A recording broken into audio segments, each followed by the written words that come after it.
evening and welcome to Tucker Carlson Tonight. Holy smokes, was that intense. So what did we learn last night at the debate? Well, America deserves better. That's the first and most obvious thing we learned. All kinds of people said that today, and they were right. This is a great country. The most decent people in the world live here. We ought to be proud of the fact that we're Americans, proud of our culture, proud of our history. Most of us want it all to continue. We want the nation our grandchildren inherit to be as stable and as happy as the country we grew up in. But last night's debate gave us little confidence that will happen. It was a painful, highly depressing 90 minutes. At times, things seemed out of control. We could go on about it, but you saw it, so you know what it was like. That's the overview. But as a political matter, the main thing we learned last night is that it was a mistake to spend so much time focusing on Joe Biden's mental decline. Yes, it's real. Yes, Joe Biden is fading. We've showed you dozens of examples of it for months now. But on stage last night, Biden did not seem senile. If you tuned in expecting him to forget his own name, and honestly, we did expect that, you may have been surprised by how precise some of his answers were. Not all of them, but enough of them. Trump isn't going to win this race by calling Joe Biden senile. Nor, by the way, is Joe Biden going to win this race by calling Donald Trump a racist, as he repeatedly did last night. That slander didn't work 4 years ago. It will not work now. Because personal attacks rarely work. They rarely determine election outcomes. That's obvious if you look at the results, but it's easy to forget it, and many did. What matters always, to voters anyway, is what you do, not what you say. Right now, many would like to see someone defend the country. America has never been under fiercer attack than it is now. Virtually all of the attackers come from the domestic left. They're Democrats. They are Biden voters. I am the Democratic Party, Joe Biden reminded us last night. That's true. It should be enough to keep Trump in office.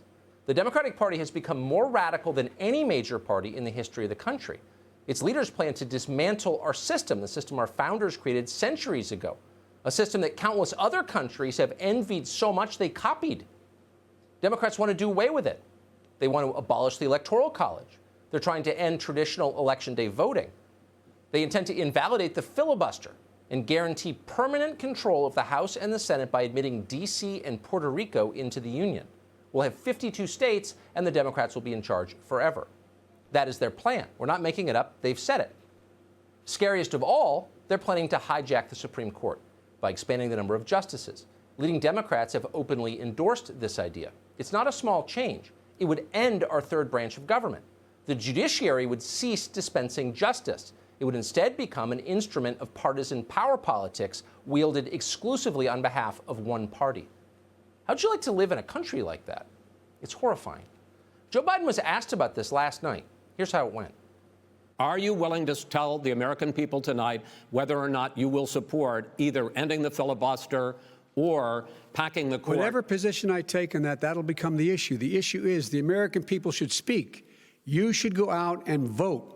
You're in voting now. Vote and let your senators know how strongly you feel.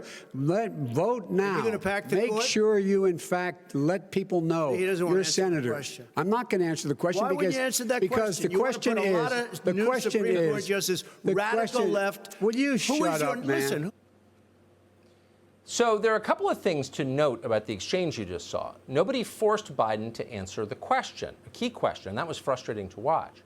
But it was also easy to interpret what he meant. Of course Joe Biden plans to pack the Supreme Court.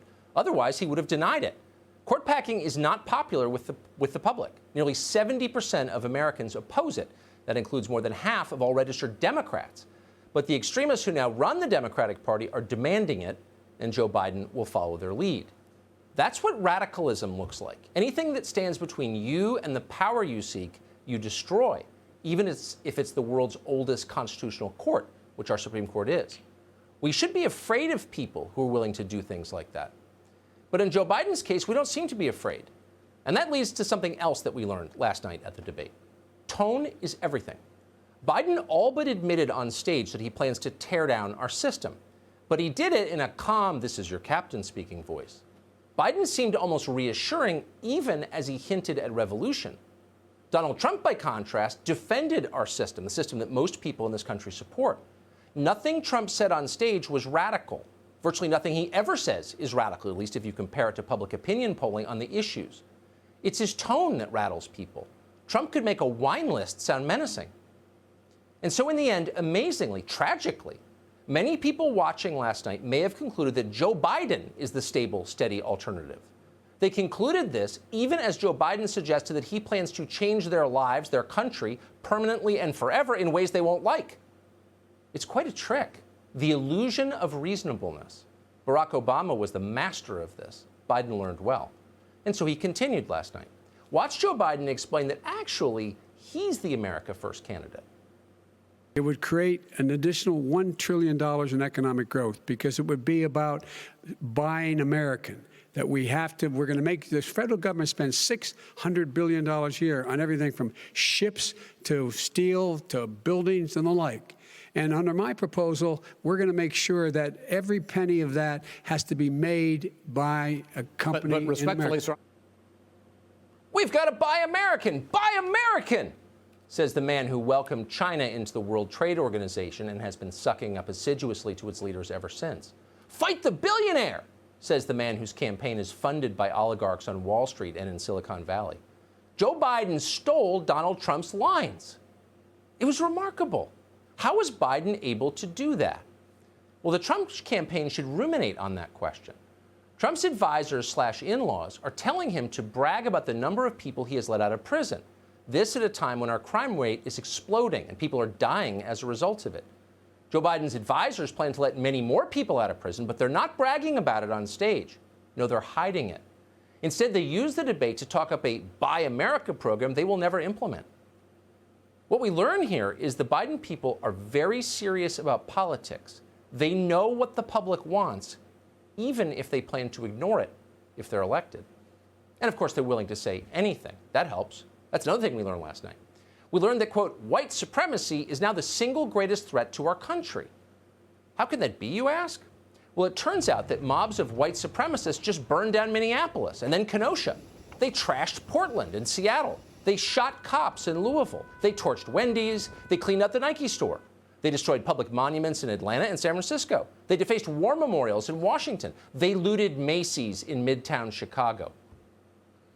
Also in the city of Chicago, white supremacists murdered hundreds of African Americans. And everywhere they went, these right-wing bigots spray-painted racist graffiti on buildings and threatened sleeping citizens in their homes. The white supremacists did this. You saw it all on TV. Damn those Proud Boys. It was bewildering to listen to all of this. It wasn't just factually untrue. No, it was insane. It was crazier than any conspiracy that Google has ever banned.